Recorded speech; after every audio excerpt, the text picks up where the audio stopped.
c'est vrai que tout ce qui est qualité, tout ce qui est pédagogie, c'est vraiment ce qui m'intéresse. Et j'ai eu du coup pas mal de recul sur l'évolution des structures petite enfance en France. Et elles ont énormément progressé sur la façon dont on prend en charge les enfants, la façon dont on les écoute. Je vais du coup vous passer un petit film qu'on a fait dans une de nos crèches. C'est une crèche parisienne et on en a beaucoup aussi dans la région, qui vous montre un petit peu comment on a illustré ce que j'ai appelé génération durable. C'est des grands mots pour justifier du fait que les crèches vont permettre aux enfants d'acquérir des notions, on va dire, préscolaires, mais surtout des éléments qui vont construire sa personnalité, sa façon de voir le monde, sa façon de communiquer avec les gens qui l'entourent.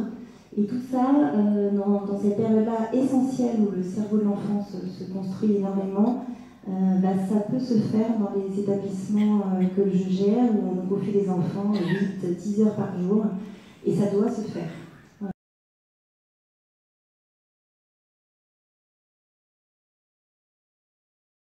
Ça va rejoindre un petit peu les différents sujets de la conférence, et je vais vous montrer que l'enfance connectée, ça ne se rapporte pas forcément à un écran, et qu'on peut également utiliser la connexion des enfants de façon utile et intelligente pour leur éducation simplement. Alors l'utilisation du digital par les enfants, on va prendre un petit exemple d'une journée type. Je ne vais pas vous la décrire, je ne vais pas vous lire le diaporama, mais vous allez comprendre qu'aujourd'hui les enfants, ils sont connectés et mobiles en permanence.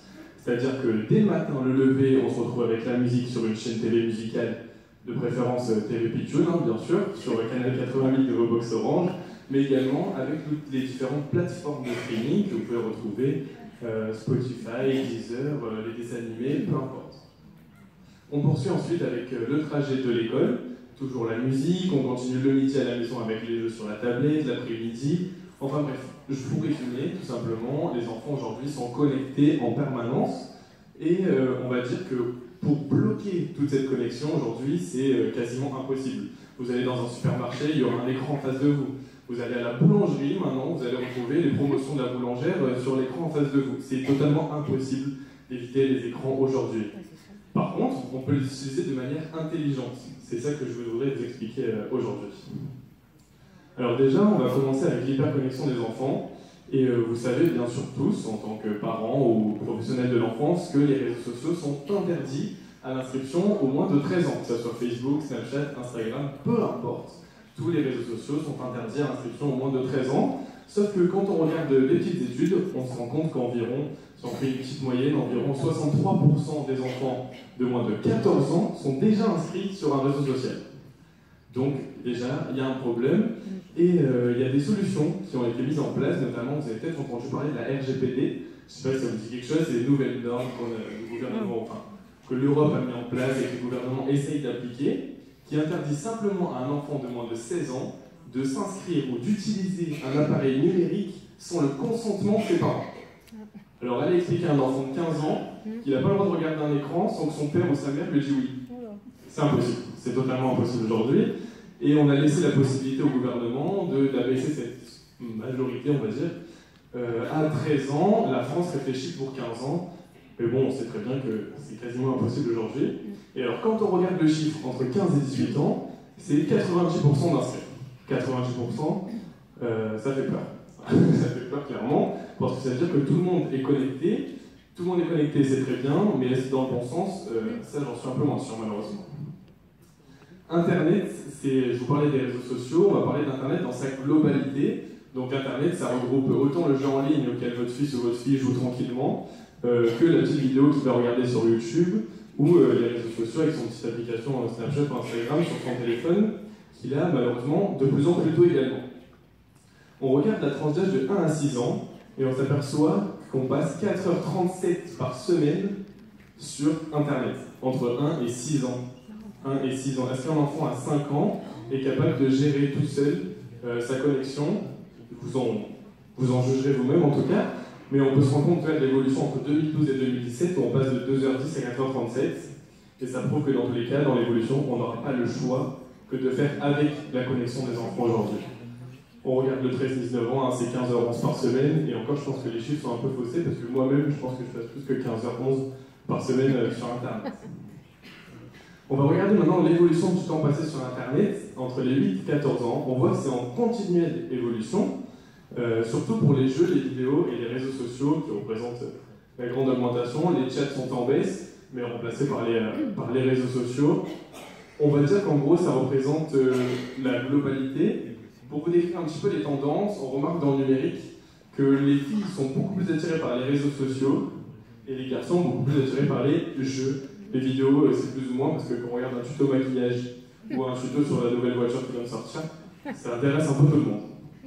Donc au niveau des réseaux sociaux, c'est plus les filles, et vous allez vous apercevoir qu'il y a des stats qui sont un petit peu impressionnantes. C'est des stats que j'ai récupérées un petit peu partout sur Internet et qui viennent notamment de la CNIL, pardon. 50% des enfants connaissent la navigation privée. Alors, navigation privée, vous la décrivez comme vous voulez, mais en tout cas, il faut savoir que c'est une navigation qui permet de ne pas faire enregistrer vos données. Vous avez tous vu le petit bandeau en bas de votre écran accepter les cookies. Alors, les cookies, c'est pas le petit gâteau qu'on va manger au goûter, mais par contre, c'est tout simplement les données qui vont être enregistrées. Par contre, l'ordinateur, lui, va vous manger vous, en mangeant votre nom, votre prénom, votre adresse mail, quand vous êtes né, ce que vous voulez. Tout ce que vous lui avez donné. Lui, il va l'incapaciter et il va l'utiliser. Je ne sais pas si vous avez déjà remarqué, mais c'est bizarre, mais quand vous regardez une paire de chaussures sur Zalando, le lendemain, partout sur Internet, vous avez la même paire de chaussures, mais vraiment moins cher. Tout le monde est le meilleur du marché, c'est simplement parce qu'il a encaissé vos données, il s'est dit, ah ben, il aime bien ses chaussures, je vais lui proposer les mêmes de différents producteurs, enfin de différents revendeurs, pour l'occasion du jeu. Donc les cookies, voilà, si vous ne saviez pas ce que c'était, on parle pas après de l'impact des parents sur les enfants, mais si vous ne saviez pas ce que c'est tout simplement la réception de vos données. 58% des enfants publient des photos de soi, de ses amis ou de sa famille sur Internet. Donc si vous êtes anti-connexion, il y a à peu près une chance sur deux que vous soyez déjà sur Internet sans pour autant même le savoir, parce que votre enfant, depuis sa petite application Instagram, il aura mis une photo avec maman ou papa, petite journée au parc zoologique, et il est très content, et sans s'en rendre compte, il a divulgué la vie privée, mais totalement de façon innocente. C'est pour ça qu'on reviendra après, encore une fois, sur l'impact des parents ou de son environnement, et vous verrez que ce n'est pas pour autant uniquement les parents qui influent les enfants dans leur choix sur Internet. 63% savent supprimer un compte d'un site Internet. 63%. C'est rien du tout. C'est rien du tout parce que quand on s'inscrit sur un site Internet, on donne ses données. On va au minimum donner son nom, son prénom et son adresse mail.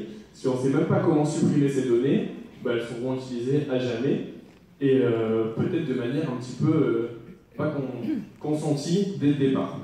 Personne ne lit les conditions générales d'utilisation, hein, bien sûr, il y a des trucs à cocher, tout le mot clic pour passer plus vite.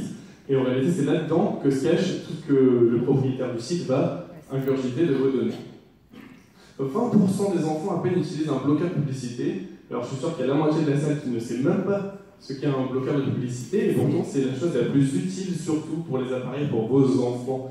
Parce que si vous utilisez le même appareil que votre enfant, vous allez peut-être faire une recherche sur quelque chose, et c'est peut-être ce qui va gâcher le Noël de votre enfant d'ailleurs, parce que vous allez rechercher le dernier château Playmobil, il va aller sur votre ordinateur, il va s'apercevoir que vous avez cherché le dernier château Playmobil, sauf que vous ne savez même pas que ça a été enregistré. Lui, il sait parce qu'il a 8 ans et qu'il en connaît mieux que vous sur le numérique, et il va s'apercevoir que vous avez gâché son cadeau de Noël. Bravo, félicitations à tous. 62% déclarent avoir paramétré leur compte afin de protéger leurs informations personnelles. 62%, c'est encore une fois rien du tout. Voilà, simplement. 30% déclarent avoir déjà été aidés par quelqu'un pour paramétrer leur compte. Alors, je vais vous le relire pour vous l'enregistrer bien. 30% déclarent avoir déjà été aidés par quelqu'un pour paramétrer leur compte. 30%. Donc en gros, il y a 70% des enfants qui s'inscrivent tout seuls sur un site internet. 70% des enfants, c'est totalement inacceptable. Je suis désolé pour vous, mais c'est pas bien, et on va voir pourquoi et l'impact que vous avez indirectement sur votre enfant.